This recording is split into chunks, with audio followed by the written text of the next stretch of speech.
welcome to your All8 Podcast, your ultimate source for all things rugby. I'm Adrian Pavata alongside my co-host Angelo Pitter. So, in ons is binne. Episode 37. 37 is binne. Gee. Klaar wat dit so is. Jong, rugby weekend, full pack. I mean, URC, Gold Cup. we had Gold Cup, we had playoffs for Super League A, Super League B, and obviously we're going to chat about the new structure of the league. Go. And then, and something very important, we had a weekend where records was broken. I mean, Sasha Feinberg, Big records. I mean, standout was cooking on the fly off. 100%. Scored a hat-trick of tries and scoring 37 points, topping Percy Montgomery. So I read an article about something about him where they say he's the new Ronaldo of rugby. And I guess based on his performance, based on his play, he's amazing.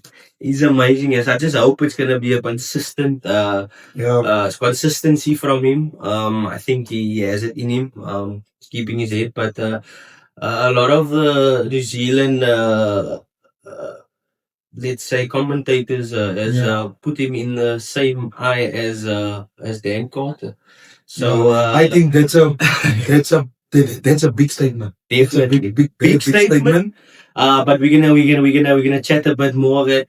Obviously, we're gonna chat about the Kobe incident that happened 100%. on the weekend, and then Bowden Barrett injured, who's next in line. And then obviously we're gonna speak about the upcoming derbies in the Gold Cup and It's big. It's actually like a normal league game, but just later on as the Gold Cup. 100%. So it's actually interesting how things win and how things is coming now because the WL villagers meeting Hamilton's once again. So, 2 weeks ago or a week ago they played a Super League A final. Now the Hamiltons is gonna come with everything. Because it's gonna be a good and interesting game. 100%. And we're gonna chat a bit more about that, and then obviously before we continue, we would like you guys to like, share, and subscribe our content. And then Ange, we obviously have a golf day coming up the 19th of October. Soon. The 19th of October, it's a Sunday. If you haven't booked your seat yet at the All8 Podcast Golf Day, book now. There's still slots open for 4 balls. There's also slots open for Whittles. So please contact us. We'll put the flyer up. And then Pits a Biltong. The competition is still on. 19th of October. It's closing. Venue Place and my Palace. Talk about it. Then the main thing. Let the main thing stay is the main thing. A person loves the game. A person analyze the game. They have a vision. And he's a level 3 coach. Level 3 coach. Also coached the SA schools. Yes. Western Province under 19. Yes. And he coached the Western Province under 21 team that I played in as well. 100%. And obviously he coached the Claymore side. So introduce him to us, please. I think it's a guy with a lot of rugby IQ. Rugby IQ is powerful. Rugby IQ is big. And if you mix the two, Boland in VP Summers, Yamaka. He comes from, I think he comes from Robertson. 100%. Boland Roots. Coach Okkie. Baie min mense hier aan die Chris. Maar as jy praat van Coach Okkie, dan weet hulle wie dit is. Let's go. Christopher October. Here we go. Coach Okkie, welcome to the All8 Podcast. We know you obviously had a long season of rugby, and luckily for us, we could get you today, and we're grateful. It's an honor. Coach Okkie, to start with, who is Christopher October? Yeah, Angelo, Heidi, thank you so much for the invitation. Greatly appreciated. Christopher October is a family man, coach, community leader, motivator. I would like to see myself as a human being that impacts the life of of others. I grew up in a very small town, Robertson. Today it's big.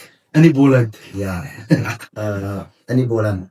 So whenever people introduce me and or they ask me who am I see myself as this boy, a little boy that grew up in the dusty streets of Robertson, and who God has handpicked, bestowed grace upon him.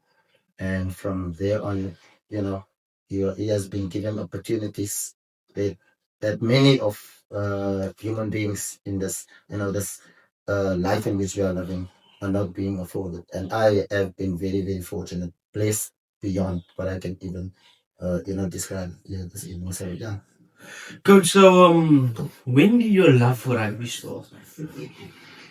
Yo, my uncle, um, he played rugby also a lot.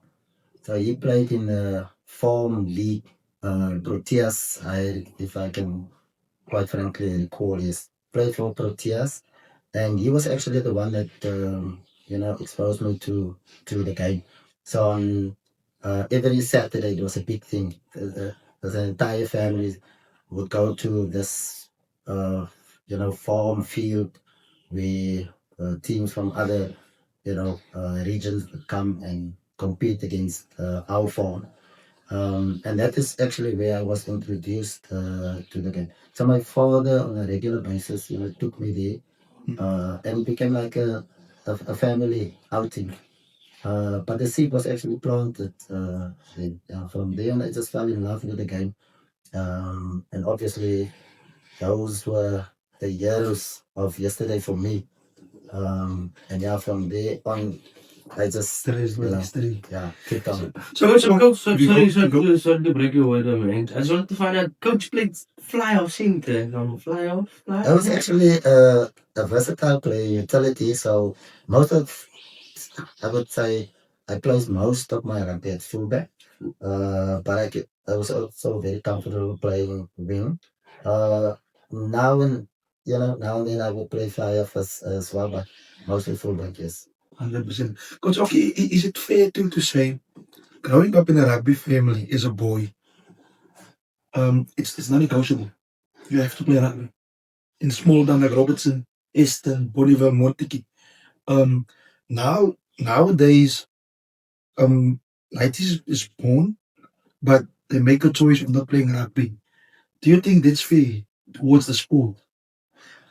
Look, what we also need to understand, it's a completely different generation growing up today. The environment is different. How we are raising kids is obviously different. And the world has, sort of opened up more to our boys. So it's got a bigger choice. And obviously, we know the generation that's living today, I don't want to say they're stubborn, they make their own decisions. Many of those decisions were made for us. You would grow up in a family and you were sort of forced, listen, you will play rugby, and no matter what they say, I mean, I will tell you, you can also attest to that. Yes. So, but you also need to respect the generation living today. It's obviously, a different era in which they are growing up. And then, Coach, we spoke about the era and how the children did has changed, but if you look at I mean, I grew up watching the Al Rugby Club, Coach. I remember there was actually a great memory I can recall. Coach was coaching there. I think it was about 2009, 2008. I think we played Falls Bay, last league game. I think they got promoted that year, but they were leading us 42 points to 19 or something like that. And Coach Okkie put on two youngsters, 18-year-olds, Sergio Torrance and Koopman Butcher. And funny enough, Sergio Torrance scored the winning try in the corner, and I think this game ended at I don't know if it was 21-42 when Coach put him on, and the game ended 49 points to 42, I think. at Bell, very good memory, and I don't think a lot of the youth of today is getting that. You know, a lot of the guys nowadays is not really playing in the communities, which is a sad thing. Because they will rather drive obviously a lot of kilometers away, but that also got to do with a lot of politics and stuff. But it's sad to see that a lot of guys or boys from your local, like your Tigerberg, like your Belleville, your Macassar, all of those places, a lot of them don't have like that memories. Like I can't say that a lot of the children have those fond memories like I had when I grew up watching those games. What would you say is the problem within our communities currently? Look, to be honest with you, there are so many social ills at the moment that is really challenging, families, because communities consist of the core foundation of a community is your family, and many of those families are being challenged by a lot of social ills. So it is sort of tough for the youngsters, and obviously all of those flow into your schools as well. So yeah, it is a tough environment for youngsters to grow up, obviously today. But just from a rugby point of view, sport, in the words of our legendary Mr. Nelson Mandela, it's a great vehicle that you can use to change the lives of people. So, and especially youngsters, if you expose kids, you shouldn't force kids, into playing a particular sport. You expose them to as many sports as you can, and allow them to just enjoy themselves. Create that type of environment for them, and you will see for yourself how they will excel.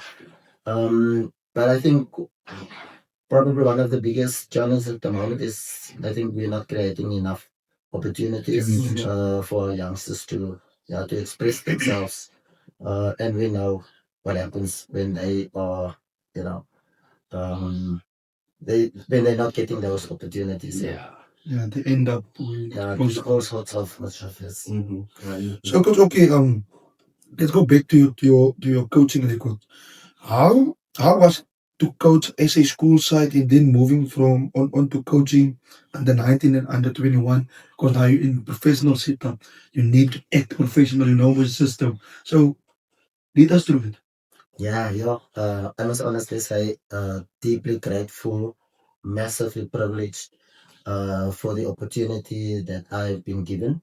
There are so many people, that have contributed to making sure that I am, that I've been given that opportunity. Um, Coaching the SA school side, wow, was probably um, my greatest achievement, if I can put it that way. I think things changed completely. They believing, for a guy, or let me rather say for a guy that have grown up in the dusty streets of Robertson. Yeah, you find yourself at the highest of level, and you're working with the best of the best in South Africa.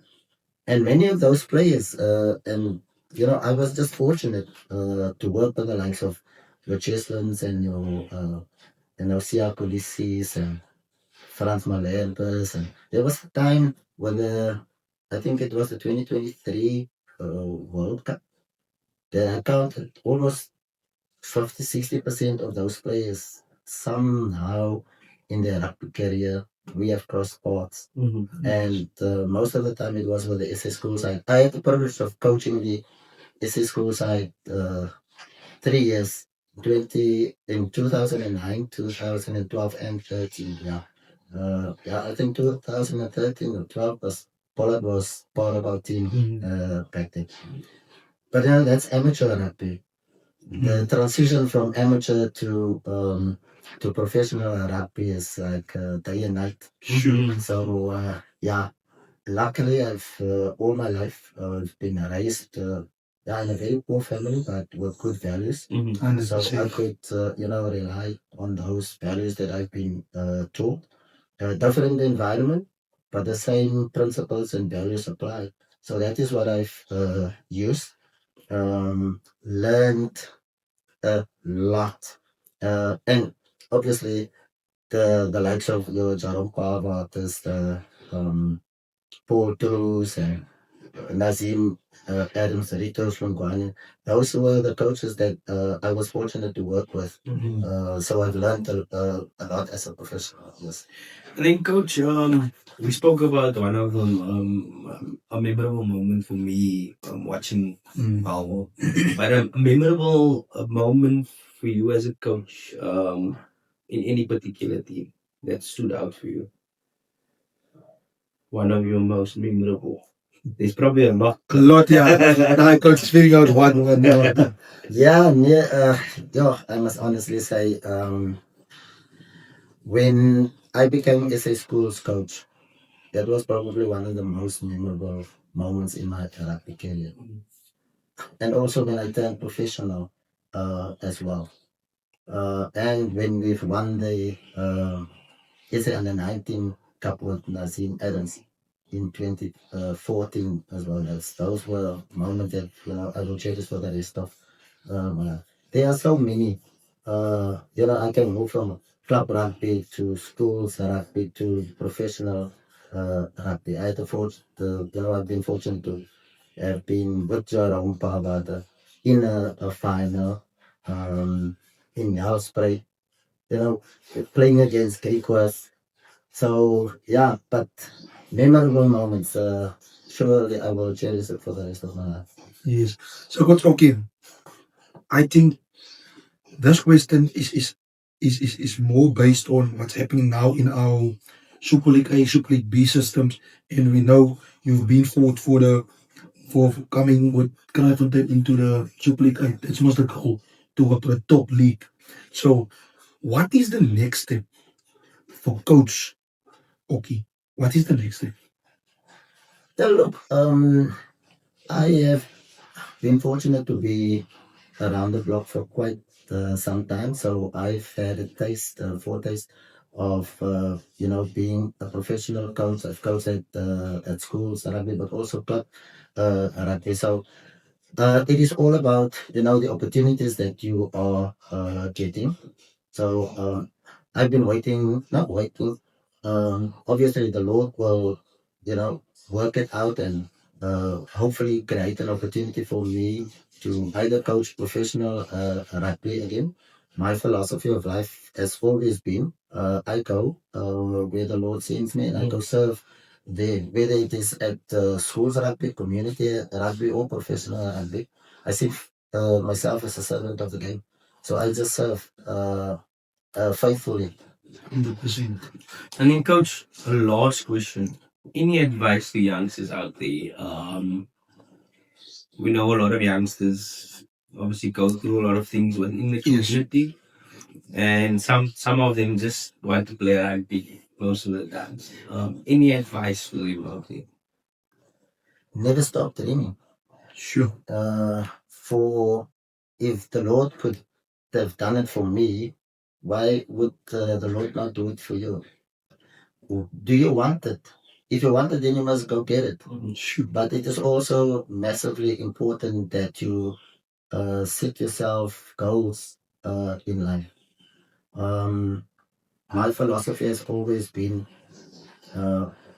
whatever I'm doing, there's a reason why the Lord has created me. There's a reason why He has handpicked me. There's a reason why He has put me at certain in certain environments, certain opportunities that He has given me. So we as and especially you as a youngster, you just need to do the right thing and show the resilience and just work as hard as you can. Things will fall in place for you. The Lord will put people on your path to guide you, to mentor you, and to steer you into the direction where you want to be. But it's all about your purpose in life, and your purpose is probably the biggest thing that must drive you. 100%. Not so much, you know, looking for money or for fame, but more to fulfill the reason why the Lord has created you. 100%. Dit was Coach Okkie in a nutshell. And stop chasing money, stop chasing fame, feed purpose. That's Coach Okkie in a nutshell. Then Adrian, straight into the things that also matter. Rugby, results, fixes. Then dive into it. Okay, and we're gonna just dive straight into the women's rugby. Obviously, there we had the final and the third and fourth playoff. Yes. England obviously winning or beating Canada 33 points to 13, and the Expected. Black Ferns beating France 42 points to 26. 100%.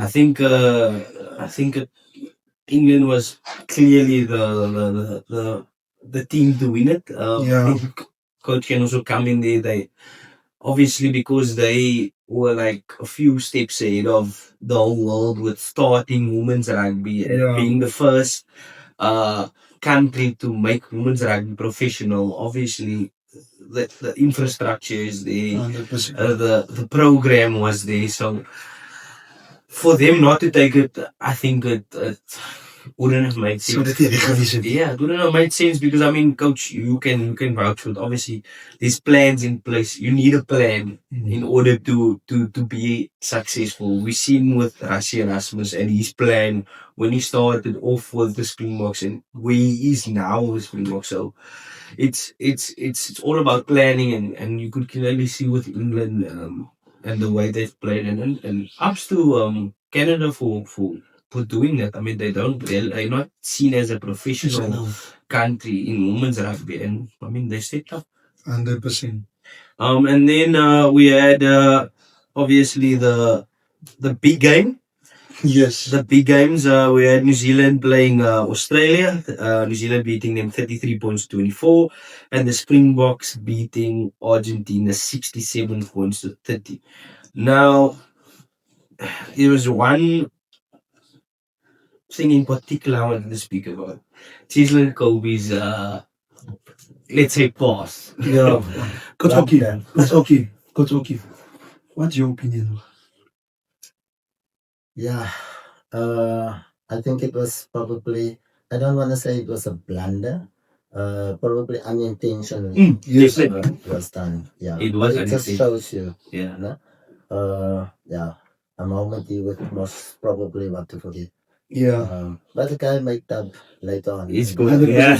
I think personally, Coach Okkie just concluded the statement by saying it's not intentional. But definitely, I I think all could see it, but with the laws of the game, Yeah. we can't deny. He literally dropped the ball. He dropped the ball, not intentionally, Yes. unintentionally, but unfortunately, obviously, that is the laws, and it's a good thing because I mean, a lot of youngsters nowadays we try to think too quick, you know. Yeah. He just wanted to pass the ball. That's all he wanted to do, and everybody knew that. But obviously, with the laws, And if you would take a drop out, then you would punch it deep. deep. You understand? Definitely. And for me personally, I think based on the laughing of the commentator and the referee, The silence. just in the silence, yeah, the referee was shocked. He wasn't, what's going on here? And all of a sudden, Argentina starts celebrating because it's a tie now. Now the score's even tight. I'm not gonna lie. I jumped up. I jumped up when that because obviously I'm a All Black supporter. So. Yeah. It's a bizarre incident. But and then obviously another point. Sasha Fine Zulu. Coach Okkie, before we go further, give us an explanation of what do you think what's going on with the team? In what phase is it now? You know, players like Feinberg, Sasha Feinberg, Ngomzulu,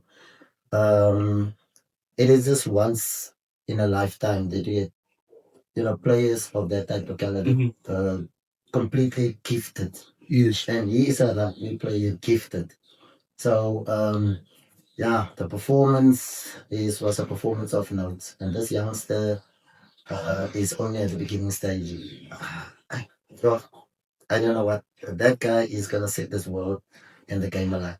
We actually need the Feinberg Ngomuzulus of this world. Yes. You know, showing you once again, youngsters today is they far more mature. 100%. Way more earlier. Yeah. I also think, Coach, very important. A lot of youngsters don't want to try things. And Yeah. I always say, coaching at school also, if you're not gonna do something, or let's say you do things because you want to experiment. You need to Yeah. experiment because you need to know what's gonna work for you or not. Like, for example, his dummies he's throwing, he's kicking, like randomly kicking into the corner. Everybody thinks he's trying a 50-22 and the other guy come flying past Caden Moody and scores a try. So it's things like that makes him a different player. You look at Damien Willemse, his aerial skills, his way to change direction, his physicality. You look at Caden Woody's. Those things you want to see in youngsters. And 100%. sometimes you have coaches that hold a lot of youngsters back because they want them to play in a box. And unfortunately, that's sometimes maybe that youngster. There's probably lots of youngsters out there that Can do it. have the ability to do it, but because of certain coaches being the way they are, they But- box players in general. But do you think coaches want to execute system, or do they just want to do their thing, their plan, they want to execute their plan? So it's a difficult one. Yeah, look, there's a fine line between a player that you're allowing to express himself completely and obviously the system within which he needs to operate. That's why it's so important that you as a player, continuously work on your skill, upskilling yourself. Because whatever Sasha has displayed on Saturday, wasn't by luck. It's a skill that is worked on tirelessly. And for him on Saturday, he was allowed to express himself. He was given the time and the space on the ball, and obviously he has the backing of Rasi. So yeah, And then, coach, obviously, Australia's playing New Zealand in Australia. South Africa's playing Argentina at Twickenham. Your takes on Australia versus New Zealand? Who do you think is gonna take it? I must actually say the two teams are very even poised at the moment. I think the order of All Black Rugby has sort of, I don't want to say disappear, but it's most surely not as strong as it used to be. In the type of caliber of coach that you have in Joe Smith season campaign, and you can clearly see in the way how competitive he has turned the Wallabies into. So it's it's going to be very evenly poised. I don't know. I think I'm tipping Australia to take this one, maybe by 1 or 2 points, but it's going to go down to the wire. Australia more than 7 points. I'm obviously going for the All Blacks. Bowden let it out. Damien McKenzie, starting at 10, Fina Nuku comes in for Caleb Clark on the left wing. And then we have Jody Barrett and Quentin Dupai. Quentin Dupai coming in the starting lineup. Obviously, Roy God had a great game and dictating the game, and that's I think something that the All Blacks needed, especially against a team like Australia, but also needed a Roy God against South Africa because Yeah. there was nobody that kept South Africa along the toes.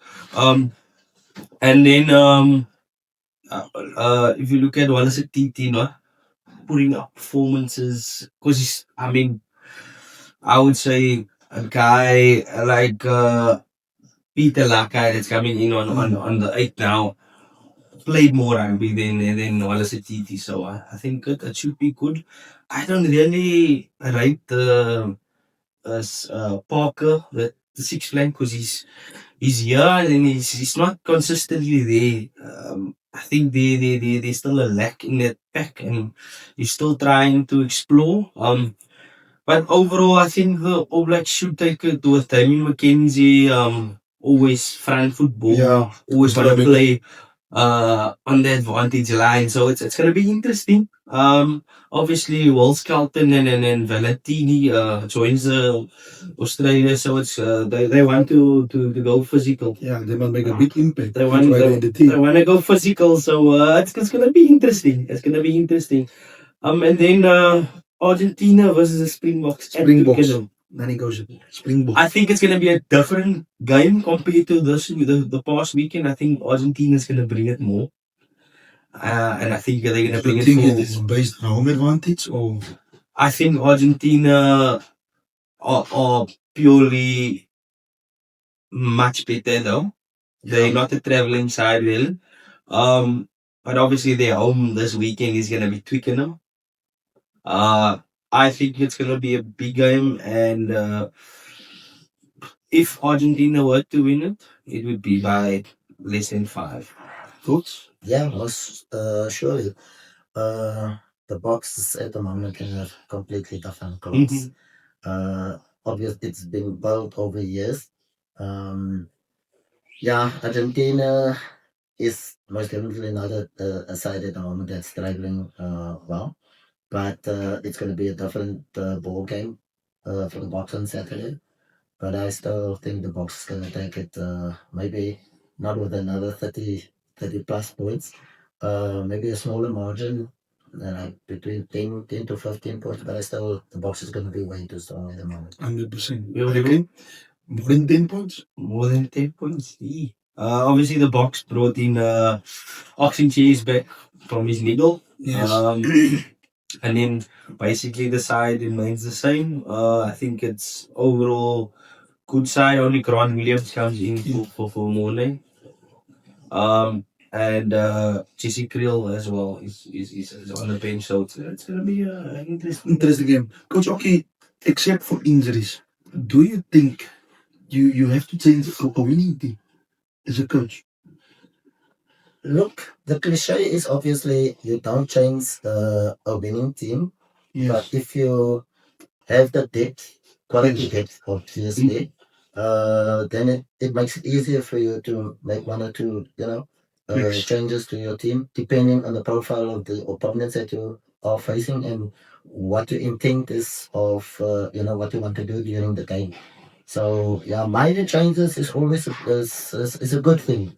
Otherwise, you leave and you stick to the priorities. 100%. And obviously, Edge, I think if we go to URC the weekend, Thomas putting up a great performance at home against the winning URC, the champions, the reigning champions.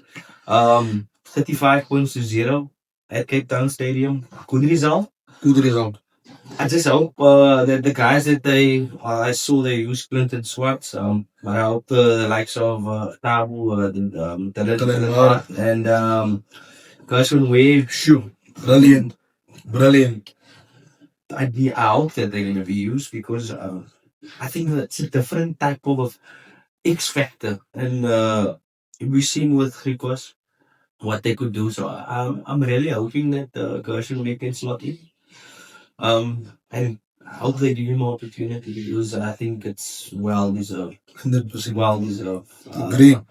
But they're obviously taking on Ospreys Friday night. I think Stormers should definitely take it. Stormers? Yeah, most definitely. And then obviously the Blue Bulls, shaky at first, and then they just opened the tap. Yeah. Obviously at Loftus it's always gonna be tough. Difficult ball game. But the Blue Bulls doing great. Sharks struggling a bit with his Springboks out. And Sharks is known not a good traveling side, travel well. So I think they will come right eventually. Yeah. With his Springboks eventually faulty. But met die Springbokke toe hulle nog altyd 'n afwaartse kurwe. Coach Okkie, I don't give it. So, dat is 'n probleem daar. Maar hulle het nie nou vir die laaste 6, 8 maande toe hulle nie goeie rugby op die oomblik nie. Yeah, I think they are starting to find that consistency. Because there are games that they are performing exceptionally. But they starting to find, the mix of, as we've spoken earlier about the combination of those guys that actually give you, always a good chance to win the game. Yeah, but we have quality coaching there. We also have quality players. Look, they will eventually get it right. Yeah, we will obviously post the USC results of the 100%. weekend, and then obviously the Blue Bulls playing Leinster the weekend. I'll go Blue Bulls Blue Bulls. Yeah, at Loftus, and then the Lions playing Zebra on Sunday in Italy. This one I'm gonna back the Lions. I'm gonna back the Lions. I think they have it in them. I just hope it comes off for them because they're like a stop-start team. Yeah. They do 1 week good, another week they fold in. So I'm hoping that they can build consistency 100%. over a few weeks. And then, Coach, you guys had a playoff game against Heidelberg for the weekend. You guys obviously went into extra time. Shoot. And I mean, I looked at some of that clips of the scrums. Yes, the scrum didn't have the other scrum. Yeah. Yeah. Coach Okkie. Yes. Coach, August. Yeah, look, it was actually our second bite at the cherry. We lost in the semi-final after a long layoff. For us, it wasn't good, the layoff that we had. Not taking anything away from Franschhoek, it was the first chance or opportunity or attempt actually for promotion. So I'm very happy for them. Sad, obviously, because we wanted it, they wanted it more.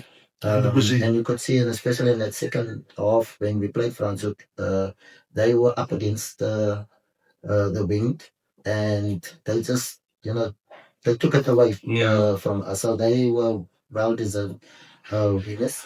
We obviously made our way to another opportunity that we created for ourselves. It was most definitely our best performance for the year. Going into extra time, finishing up 34 all, and then the last 20 minutes. Shoot. Heidelberg was just a completely different team. Probably, conditioning that caught up with us because we just we didn't have it in our tanks those last 20 minutes. We had opportunities during the course of the game. Okay, We yeah. could have sealed it, but it wasn't meant to be. Yeah, but it was a bitter pill to swallow. Having worked so hard, to gain promotion, and now we in the Super League B for another 2 years, yes, especially for the new format, competition format. Yeah. Yes, and speaking about the new format, obviously there's going to be 16 teams per league, and then after next year you're going to be ranked. And if you end in the top 12, you would stay in, like, for example, in the Super League 8, 12 teams will stay. Then the bottom 4 will drop, and the top 8 in the Super League B will stay. So it's a curveball that Western Province Rugby is throwing. Difficult one, actually. But I think it's purely because of the amount of Western Province Rugby or players from Western Province moving into Poland. Yeah. In the latter stages of the league. So I think they wanted to be a longer league, and they want the home and away. I mean, home and away was always great, but yes. So I don't know how long that's I don't know if my body can last that long. Thoughts in it? Yeah, I think the logic behind this most definitely, as AD has mentioned, they wanted to extend the league because a team like Kaiser, for instance, they finished up their season already the first week in August. Yes. Boland will play almost up until Christmas Day. Yeah. Yeah. So with regards to that, I think it's a good thing, and obviously also strength versus strength. They actually reverting back to The old competition format that we, when I still played, yeah, we had, it was initially 10 teams, and then Yeah, yeah. later they, yeah, increased it to 12 teams to get that strength versus strength, but also playing home and away. Oh, no, definitely. But and then obviously Violets being promoted, beating Amadeus. Yeah. I think That's so well done to them. And then Ange, we had the Gold Cup the weekend. Villages winning convincingly, like 99 score. points to 10. sure. At Brookside. And this weekend they're gonna play against their neighbors or their old time rivals. Yeah, Rallies. I think it's difficult to put money on a team because these two teams it's a big game and both teams want to win. I think I'm gonna go definitely. I think Villages. I will go Villages. Yeah. The pack is Yeah. what I is. I think Ben is putting in their hearts there. Those guys are doing a great job. So I think personally, Villages is definitely gonna take it. And then obviously we have a Boland derby. Yeah, based on Worcester Villages versus Robertson Town, I think it's personal. It's based on what I saw on Facebook this week, this past week, and the bantering and people is like they personal me. But that's Boland. For people who don't know the setup there, that's Boland. Everything is personal. Even the banter, even the plays with each other, it's personal. Like neighboring towns, it is rugby. Rugby is everything in Boland. Hockey you can slot in here, but my money is on Worcester Villages. I'm going for Villa Boys. Yes, Villa Boys. Villa Boys. Coach Okkie? James, there's no doubt about I'm a Robertson Town. Yeah, I must honestly say, John Boyson and his team, coaching staff, they're doing an outstanding job. That consistency in performance week in, week out. They had the lapses of concentration during the course of this year when they've lost against probably one of the lowest ranked of teams. Bluebirds. But yeah, Horrible Bluebirds. yeah, but they, every single week you have to bring your A game and pitch. The Boland, faithful, they are fanatic about the game. Robertson Town at the moment, I must say, honestly, they have momentum, they've got confidence, they've got a fan base, the millions and 1.2 million. 1.2 million always there supporting. So van Zyelstraat, oh, it's going to be a buzz. Yeah, and I think pick up by sold out with Robertson Town. Absolutely. Pick up by clothing. Absolutely, yeah. But Robertson Town is definitely, I think they're going to take That's it. it, 100%. The other Gold Cup fixtures we're gonna sort it up. Put it up. And then obviously we need to thank our sponsors, FLM Attorneys, SSA Custom Designs, and Bits Bolton. If you need any law advice, please contact FLM Attorneys. If you need any custom-made water bottles, contact SSA Custom Designs. And if you need any Bolton, praat saam met Pit. Noem net die naam. Noem net die naam. Dis al wat jy moet doen. Dit is baie opsies. Pittsable toe, supply, sê waar jy as dit kom. Klaar wat dit so as kan deel.